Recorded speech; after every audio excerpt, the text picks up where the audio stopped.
तो आज हम पढ़ेंगे स्टोइशियोमेट्री। तो इसके लिए हम सबसे पहले स्टोइशियोमेट्री का मतलब समझते हैं। तो जो आपका स्टोइशियोमेट्री है वो बेसिकली आपका क्वांटिटेटिव रिलेशनशिप बताता है किसी भी केमिकल रिएक्शंस में प्रेजेंट रिएक्टेंट्स एंड प्रोडक्ट के बारे में। तो एक हम एग्जांपल लेके देखते हैं। आपका C+O2 गिव्स CO2। तो इस रिएक्शन से हम क्लियरली कंक्लूजन निकाल सकते हैं कि one atom of carbon reacted with two atoms of oxygen to give one molecule of CO2। तो ये आपकी बैलेंस्ड केमिकल इक्वेशन है।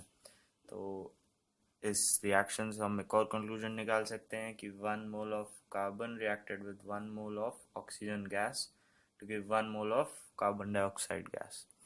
तो ये जो आपका वन है, जो हम किसी भी मॉलिक्यूल से पहले लगाते हैं नंबर ऑफ मॉलिक्यूल्स या मोल्स रिप्रेजेंट करने के लिए, इसको हम बोलते हैं स्टोइशियोमेट्रिक कोफिशिएंट्स।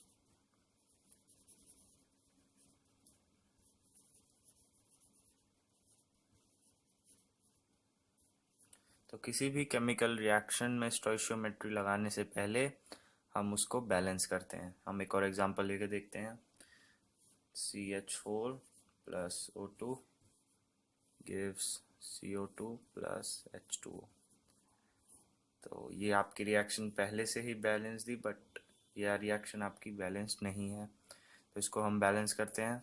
इधर वन एटम ऑफ कार्बन है, इधर भी वन है, ये आपका सही है। इधर फोर एटम्स ऑफ हाइड्रोजन है, बट इधर टू है। तो हम H2O के आगे टू लगाते हैं। अब इधर आपके two and two, four atoms of oxygen हो गए, बट इधर आपके टू हैं, तो हम ऑक्सीजन के आगे भी टू लगाते हैं। अब आपका वन का atom of carbon and four atoms of hydrogen and four atoms of oxygen, तीनों चीज़ें आपकी मैच हो गई। ये आपका बैलेंस्ड केमिकल इक्वेशन हो गया। देन हम देखते हैं कि स्टोइशियोमेट्री की जो क्वेश्चंस होते हैं वो बेसिकली थ्री टाइप्स के होते हैं।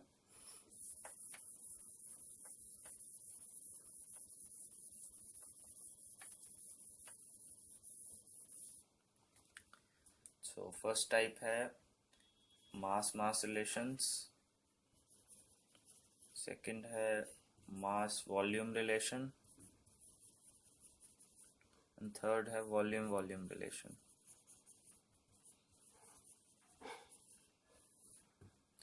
तो हम एक सबका एक एक एग्जांपल लेकर डीपली समझते हैं कि आप कैसे सॉल्व कर सकते हैं क्वेश्चंस को। तो पहला पार्ट है हमारा मास मास रिलेशन। तो इसके लिए हम एक क्वेश्चन लेते हैं। How many moles of methane are required to produce 22 gram CO2 after combustion? So moles of methane हमें निकालने हैं, एंड हमें जो CO2 का वेट दे रखा है, मास, वो है आपका 22 ग्राम। तो सबसे पहले हम मीथेन की कंबशन रिएक्शन लिखेंगे जो हमें क्वेश्चन में दी गई है। CH4 plus O2 gives CO2 plus H2O। तो हम जैसे कि हमने अभी समझा था, ये आपकी केमिकल रिएक्शन बैलेंस नहीं है, इसको हम बैलेंस कर देते हैं। अभी हमने करा था number of atoms reactants and products के सेम होने चाहिए। तो इस रिएक्शन से हम ये कंक्लूजन निकालते हैं कि one mole of methane reacts with two moles of oxygen to give one mole of CO2 and two moles of water। सो ये जो आपके स्टोइशियोमेट्रिक कोफिशिएंट्स हैं हम इनका यूज़ करते हैं। तो आपको दे रखा है 22 ग्राम ऑफ CO2। तो 22 ग्राम ऑफ CO2 में कितने मोल्स होते हैं, हम पहले मोल्स निकालते हैं। So moles is equal to given mass upon molar mass. तो गिवन मास 22 ग्राम, एंड आपका जो मोलर मास होता है CO2 का 12 and 32 44 is equals to half moles. Means आपका जो कार्बन डाइऑक्साइड है वो हाफ मोल आएगा।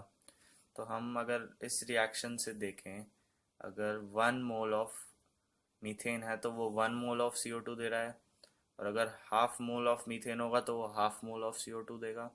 तो और हमें हाफ मोल ऑफ CO2 ही निकालना है, तो हम आंसर डायरेक्टली निकाल सकते हैं। आपका जो CO2 है वो हाफ मोल है, तो आपका जो CH4 है वो भी हाफ हो जाएगा, बिकॉज 1 अगर 1 दे रहा है तो फिर हाफ आपका हाफ देगा।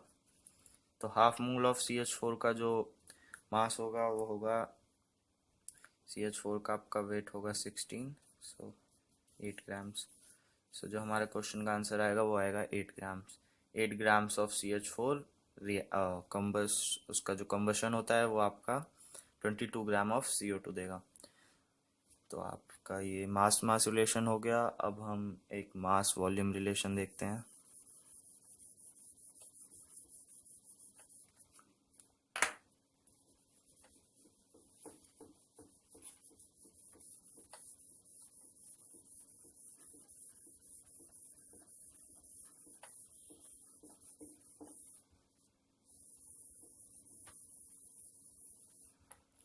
सो मास एंड वॉल्यूम रिलेशन, इसके लिए हम एग्जांपल लेते हैं एक। सो मास वॉल्यूम, फर्स्ट क्वेश्चन आपका, what volume of carbon dioxide at STP would be obtained by treating 10 gram of pure marble with dilute hydrochloric acid? So marble and hydrochloric acid की reaction है, तो हम उसका पहले केमिकल रिएक्शन लिख लेते हैं। CaCO3 plus HCl gives CaCl2 plus H2O plus CO2। तो अब हम देखते हैं आपकी जो केमिकल रिएक्शन है बैलेंस्ड है। कार्बन कैल्शियम 1 1, कार्बन आपका 1 एंड इधर भी 1, ऑक्सीजन आपका 2 3 एंड इधर भी 3, एंड क्लोरीन आपके 2 हैं। तो हम इसको पहले बैलेंस करते हैं। नहीं, आपका जो क्लोरीन है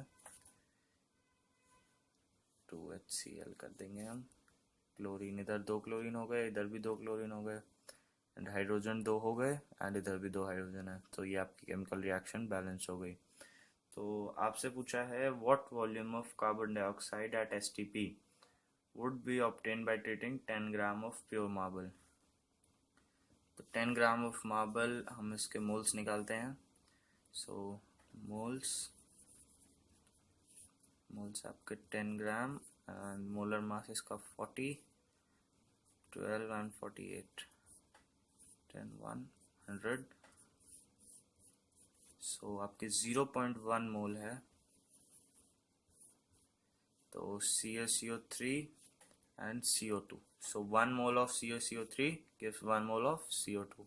So 0.1 moles of CaCO3 will give 0.1 mole of CO2. And CO2 हमें गैस दे रखी है, तो STP पे है वो भी। तो जैसा कि हम जानते हैं जो गैस होती है STP पे वो आपका 22.4 लीटर ऑक्यूपाई करती है। सो 0. अगर 1 मोल गैस 22.4 लीटर ऑक्यूपाई कर रही है, तो 0.1 आपका 22.4 इंटू 0.1, ये आपका आ जाएगा 224/10 into 1/10, 2.24 litres, 2.24 litres of gas. अब हम थर्ड रिलेशन देखते हैं, volume volume relation.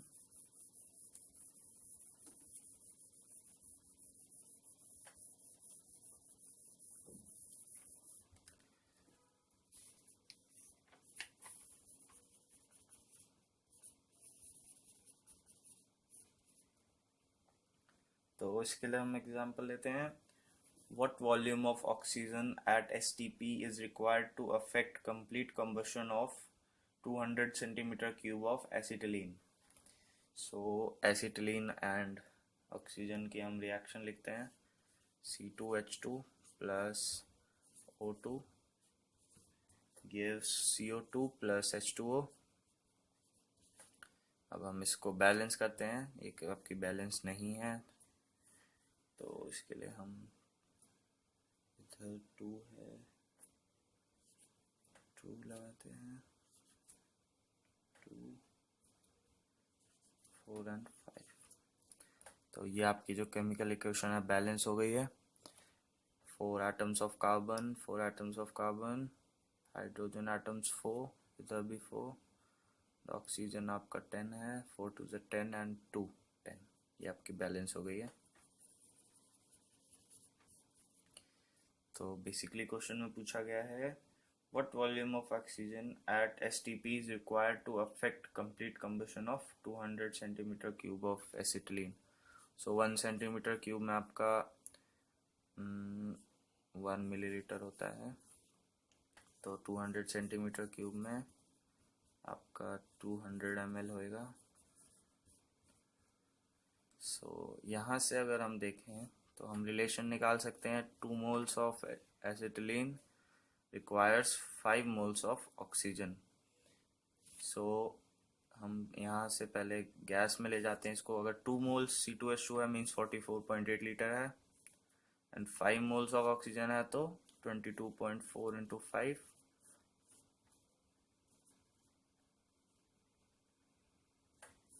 Means 112 litre.